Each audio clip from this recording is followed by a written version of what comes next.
suis lyonnais, né à Lyon en 1979 à la Croix-Rousse. Mes parents étaient professeurs d'EPS tous les deux et des parents qui, au-delà de leur mission professionnelle, étaient entraîneurs de gymnastique aussi, et gymnastes également avant.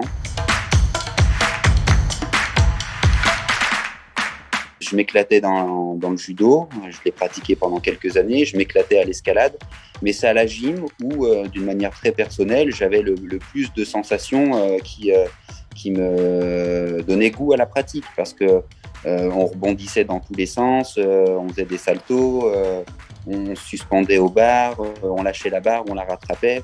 Enfin, c'est des sensations qui sont un peu hors normes, qui sont peu communes, et puis je vais être honnête, c'était chouette aussi l'été d'aller à la plage à 10 ans, de faire des équilibres, de faire des saltos et de se la raconter un peu.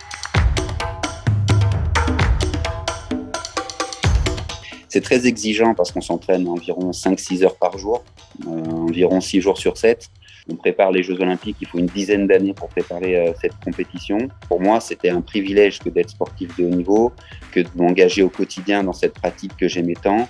Et si à la fin, à l'âge de 33 ans, c'est assez âgé pour un gymnaste, et il n'y a pas eu d'autres gyms français en tout cas qui ont participé à 4 Olympiades, j'aurais pu continuer toute une vie si les épaules et le corps l'avaient accepté.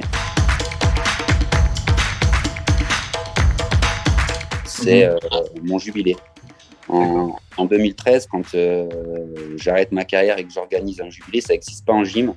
J'invite tous les entraîneurs qui sont occupés de moi, tous les copains français et internationaux avec qui j'ai préparé les JO. C'est celui-là qui me revient en premier parce que c'est pour moi le plus beau. C'est un moment de partage très fort.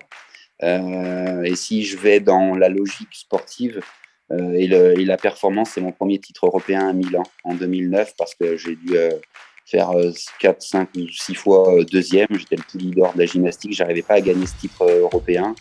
Et quand je le gagne en 2009, en plus à la Loyale avec le Slovène qui dominait la discipline, ça reste un moment magique pour moi. Parallèle de ma carrière d'athlète, j'ai toujours suivi un parcours de formation, des études, mais je n'envisageais pas être à la Fédération française de gym et proche des équipes de France. C'était pas une volonté initiale. Et pour tout dire, au départ, je voulais pas. Surtout que le secteur masculin, que je connaissais très bien, était un peu en difficulté, avec des équipes vieillissantes, une nouvelle génération qui peinait à émerger. Mais comme ma famille sportive était en difficulté et que mes pairs, ceux qui m'ont accompagné tout au long de ma carrière, m'ont demandé de les accompagner dans cette difficulté, eh ben, j'ai pris ma responsabilité pour être avec eux, à leur côté, et puis essayer à mon niveau d'accompagner la gymnastique française.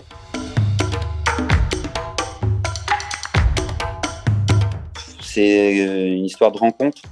Pendant toute ma carrière, j'ai été accompagné par les élus locaux, de la majorité ou de l'opposition, mais j'ai surtout eu l'occasion de rencontrer Gérard Collomb et Thierry Braillard pendant toutes les années où j'étais sur la scène nationale et internationale.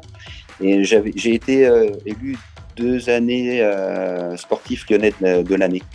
Une fois avec Benzema et une fois devant Hugo Lloris, et je pense que ça a parlé à Gérard Collomb à ce moment-là qu'un sport amateur puisse sur les terres lyonnaises avoir une petite notoriété, si j'ose dire. Et c'est à la fin d'une cérémonie qu'il m'avait dit on va te laisser finir ta carrière et puis tu viendras porter notre politique sportive. Et comme moi je suis un homme de challenge, je sortais d'une carrière riche, intense, avec des émotions, des expériences quand même assez exceptionnelles. J'ai pris l'opportunité de m'inscrire aussi dans cette action, cet engagement citoyen que je vivais de cette manière-là, sans étiquette politique, avec l'envie réelle de rendre un peu aux Lyonnais ce qu'ils m'avaient apporté. L'idée est de mieux accompagner la formation professionnelle continue des cadres du sport. Alors, initialement, plutôt des cadres d'État, donc les conseillers techniques sportifs ou les conseillers d'animation sportifs. Donc, on est dans cette logique de mieux accompagner la formation professionnelle continue des cadres d'État, mais aussi d'ouvrir ces modules de formation à d'autres publics, à tous ceux qui peuvent peut-être avoir un enjeu avec le sport, et donc de proposer des modules qui feront l'intérêt du sport en général. Voilà.